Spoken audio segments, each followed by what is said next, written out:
Hello valued viewers, I hope you're all doing very well. As you probably noticed, I've been putting a lot of time into sea power recently, and I think today is vindication that I made the right decision. Last week, if you remember, I was very excited because we had a high fidelity ship added by user Pogfrog into the game. It was the Australian Hobart Destroyer. And this week, Pogfrog is back again with another very high fidelity, high detailed ship. This time it's the Australian Anzac class frigate. 12 of these frigates were planned, 10 actually entered service, 8 with Australia, 2 with New Zealand. The first entering service 1996, and all 10 are currently in service. And like the Hobart, the Anzac has been added in high fidelity, and this is what it's all about, seeing these brilliant high detailed ships added to sea power. And as you can see, it's very similar to the real ship. And as well as that, the mod maker has made their own 3D model for the anti-ship weapon. So I think this sea power modern 2020 stuff is really coming together. In sea power currently, she is equipped with defensive missiles, RIM 162 from her VLS set amidships here, 32 of them. That's a RIM 162 ESSM Block 2, which we know from sea power now is on a few ships, range about 30 miles, active radar homing.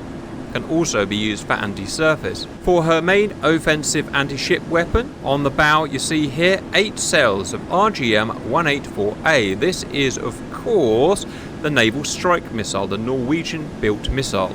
Low observability, 620 knots with a range of about 130 miles. Anti-submarine defense, amidships, a total of 6 Mark 46 ASW torpedoes. On the bow, a 127mm gun with 600 rounds, and of course modern radar and electronic warfare suite. All in all, a pretty decent vessel, modelled absolutely brilliantly, so I'm super chuffed the way things are going with sea power and all the work that's going into it. Today I've decided probably the best realistic equivalent is going to be the Chinese Type 054A. As you can see here, now we've used this ship before, it's a lower fidelity model, so it's actually a Cold War vessel from Core Game with bits added on to make it look roughly like the 054A. So I would describe it as good enough for now, but eventually I would love to see it replaced with a high fidelity model like the Anzac. Equipped in sea power, actually a very similar setup. Medium range surface to air defense, HQ-16, range just over 20 miles, active radar homing. Anti-ship offense is not 7, it's 8. I think she's actually just started firing.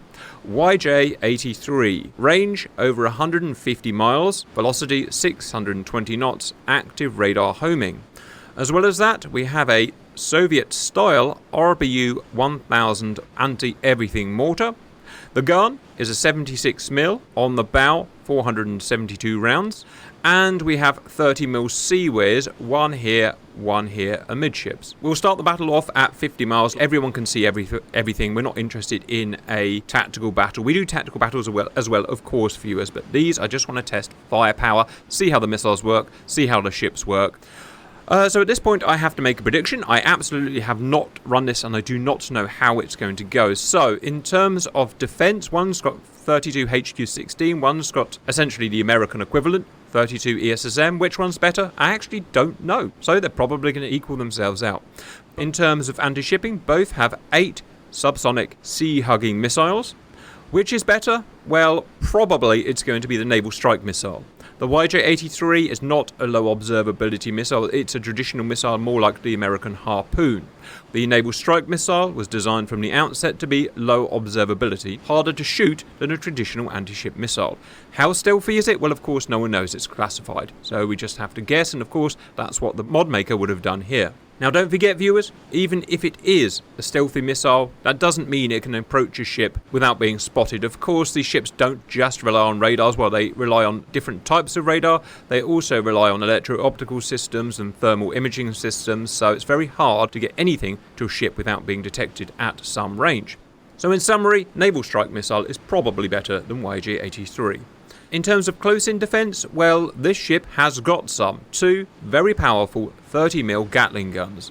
Unfortunately, Anzac, like a lot of modern ships, doesn't have it. I don't know why. I would like your feedback as to know why it doesn't have CIWS or CIWS type weapons. They seem to be going out of fashion in favour of more modern naval cannon. Speaking of modern cannon, this has a 76mm with not much ammo, and the Anzac has 127mm with lots of ammo. And you may say, well, guns aren't that important. Well, we found actually they are. In sea power, when you do this type of battle, a non-tactical battle, it quite often happens that the anti-ship weapons are simply not good enough to defeat the defences. So the ships end up closing, and you get a gun battle where the gun becomes the most important thing. It's weird, I know, but that's how it could happen in real life. So, all said and done, I think this ship is better defended, whereas the Anzac is better offence. What does that mean overall? Well, to be honest, it's about a 50-50. I don't think either has the advantage. Finally, before we get going, viewers, you're probably bored of me talking. I like to have a gentleman's agreement in that the ship with the slowest anti-shipping missiles fires first. It allows us to see both sides firing, and it doesn't really affect the battle. However, it just so happens that these are so well matched that both anti-ship missiles from both coalitions travel at 620 knots. So I can't even split the speed of the missile. So I'm going to make a controversial decision. I'm going to allow China to fire first. I hope it doesn't bite me in the butt. Then I'll unleash Anzac, and then we'll see what happens. Get ready, viewers. 3, 2, 1, go. And the CIWS turned. That was strange. So 054 starts firing her YJ-83s. Now, how many is she going to fire? Well, I've not told her how many she's going to fire. So she's going to use her own missile table of that missile versus that threat. So we'll just have to see. Already 5 are out. 6 are out. 7. Is she going to fire 8? Well, that's interesting and quite unusual. Her missile table has told her to fire all 8 missiles. I haven't told her to do that. She's decided a missile table told her to fire 8. So, okay, well, it's going to be an interesting test then, viewers. Back to Anzac, and I'm going to set her to weapons free. Fire immediately. Naval strike missiles are on. Wow, look at the rate that those naval strike missiles are firing at. That's amazing. Now, let's have a look at them. I did test fire them earlier on just to make sure they worked. And look, we've got our own models. One complaint I have about Sea Power and the mods added is that quite often they don't come with their own models. So they look like a big 1970s Russian missile rather than what they should look like. And here you can see the mod maker has made a beautiful, I presume it's this mod maker, has made a beautiful representation of what naval strike missile looks like. And this, again, I reiterate, is why I put so much time into Sea Power, because I can see the possibilities of how this is going to go. Just imagine when we've got a whole strata of 2020s ships and weapons done to this quality of modelling. I think it's going to be absolutely brilliant, viewers. While we wait, viewers, I've had some complaints that on some ships I'm not using the offensive ECM, and you're absolutely right, I'm not, and it's actually deliberate, viewers. The reason is I've done a little bit of testing in the background, and I've found that some of the offensive ECMs are so powerful. I mean, I can't tell you whether they're overpowered as compared to real life, but for me, they ruin the game. They essentially make the ship, in a lot of cases, invulnerable. So you can launch 100 missiles, and some of the offensive ECMs mean that they can never be hit, which is boring. Who wants to play a game like that where the ship can't get hit? So until that kind of normalizes itself and all of the offensive ECMs are tuned to make the gameplay worth playing, I'm going to leave the offensive ECMs off. Now, that doesn't mean they're not going to use their defensive ECMs, which they will use passively. There's 2 types that they have in Sea Power, and they will both be used, but I'm not going to be using the offensive for the reason I said. I'm going to be supporting the Australian ship because I do love a good Australian viewers, and a New Zealander, I should say, as well. And I want to see how well these do. Now, how well these do depends on how well the mod maker, Pogfrog, has made them. He has lots of tools, more than in DCS, to make these realistic. So it's possible for him to make them very good, or it's possible for him to make them kind of cartoony, overpowered, and really, in my opinion, boring. So we'll just have to see how well he's done. He seems to be a good mod maker, so we'll see how that goes. So we sit and wait at this point. I'm going to speed up. In terms of terminal seeking, viewers, the YJ-83 has an active radar homing sensor, which it uses. It may have other sensors as well, I'm not sure, but it definitely uses that as primary.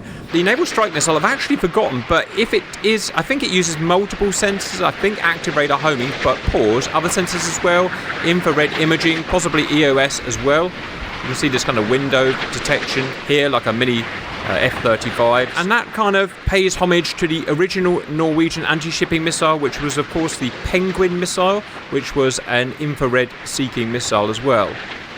Right, pause. I do apologise, viewers. I've missed the first bit. All that, so you could see all of the action, and I missed the first bit because I'm a plonker and I'm sitting talking. So, ESSMs are out, and they are attacking the YJ-83s. A couple have been taken down. And Anzac, wow, she's doing an excellent job of taking the YJ-83s as they come over the horizon.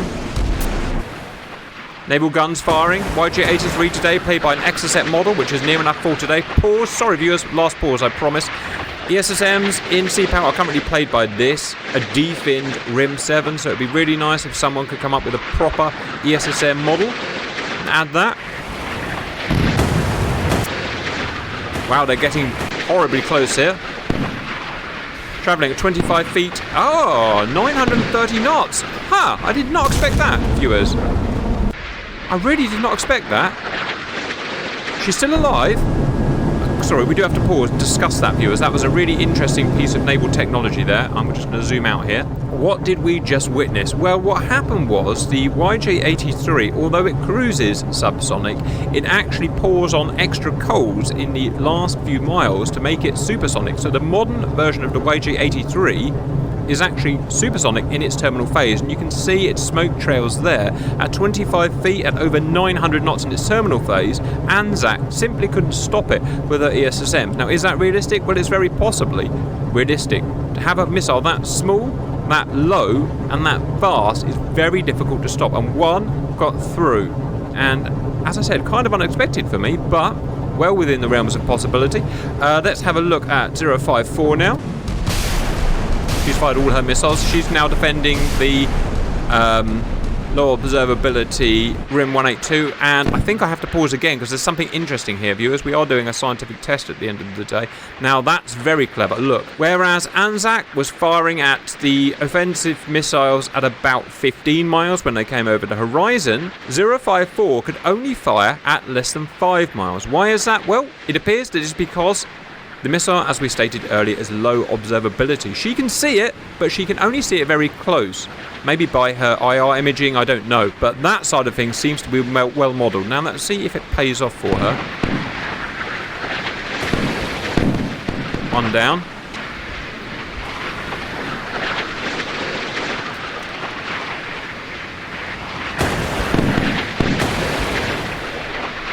They're getting through, they're too hard to hit. 2 down.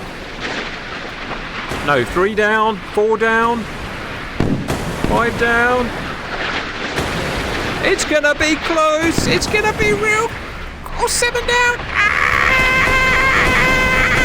My giddy aunt. Jesus H. Cross. That was a brilliant battle. Right, so let's digest what we just saw there, viewers. So I let the 054 fire first. It won't really make any difference, so don't worry too much about it. Fired 8 YJ-83s. They went supersonic at about 10 miles out, and Anzac almost defended it with a RIM 162, but missed one of them. One of them got through, and she's down. Very different approach from the Australian, who sent out 8 low observability RGM 184. And 054 could only start firing at about probably 5 or 6 miles I measured there. So although the missile is slower, she's also struggled to defend it. She took down 7 and 1 got through. So really interesting differences there in doctrine of offensive missile. I highly doubt she's going to survive a... no, she's dead. They're both sunk. So... I did say at the beginning, didn't I, viewers, that these are very equally matched, and I promise you I haven't run it before, or not the full fight, and it turns out they actually double KO'd each other, so that couldn't get much cooler, right? Alright, we're going to move it closer in now.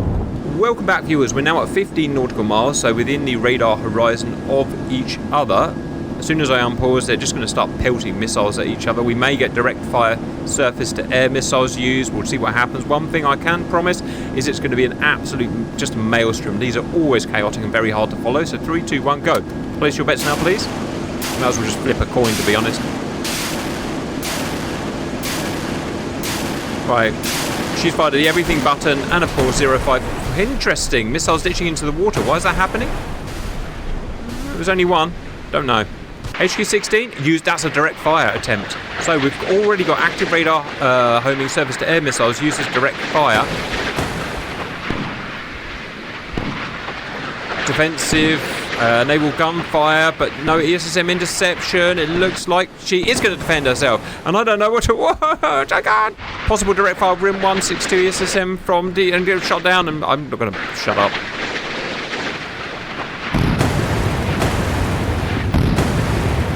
Well, no one scored a hit yet. Direct fire surface-to-air missiles have been used and they failed. They've always been used for defence. Naval gunfire has been used for defence with a modicum of success. And here they're speeding up now.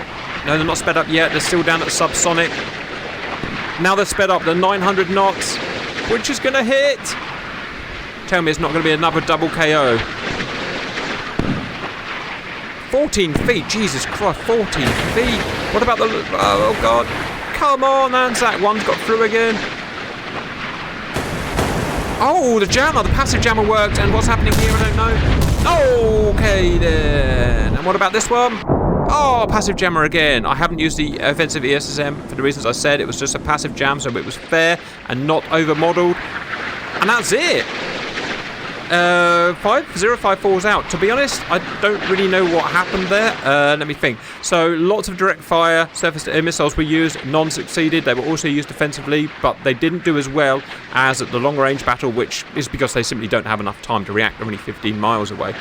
The surface-to-surface missiles were all taken out by Anzac. Either her electronic warfare or her missiles took them out. And this time, many of these low observability NSMs got through for whatever reason. So you guys can probably summarise it better than me. But at 15 miles, a moderately easy win for Anzac.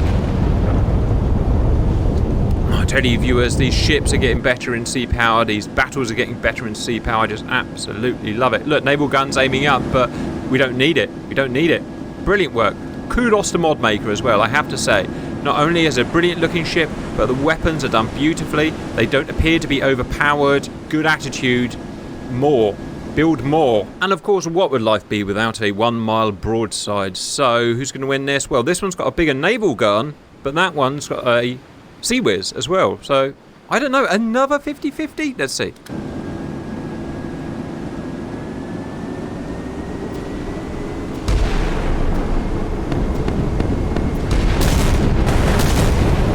It's the HQ-16s that won it. It's the HQ-16s.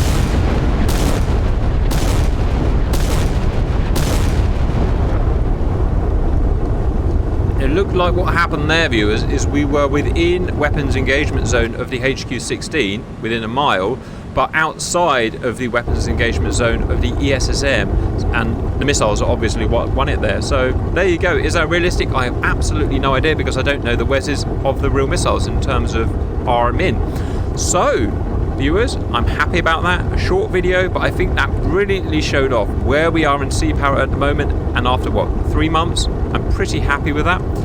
Go and play with Anzac, go and play with Hobart, go and play with all of them. I hope you enjoyed that, and bye-bye.